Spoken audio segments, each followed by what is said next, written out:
This is Mavic Air 2. You may have some questions, like, So what's different?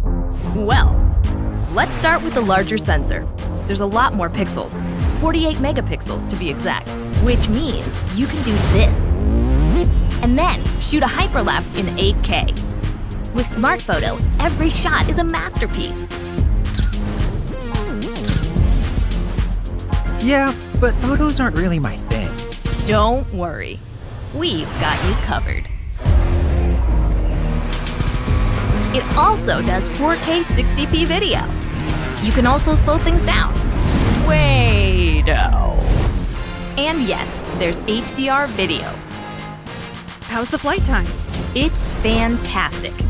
You're looking at up to 34 minutes in the air, a new record for the Mavic series. We've added OcuSync 2.0, so you can fly longer and see clearer. What if I'm not a great pilot? That's where Focus Track comes in, so you can fly like a pro. Or just press a button. Here's the best part: automatic obstacle avoidance. Okay, but what do I do with all these shots? Here's an idea. Use the DJI Fly app to edit and share your moments with just a tap. So, what's different? A whole lot.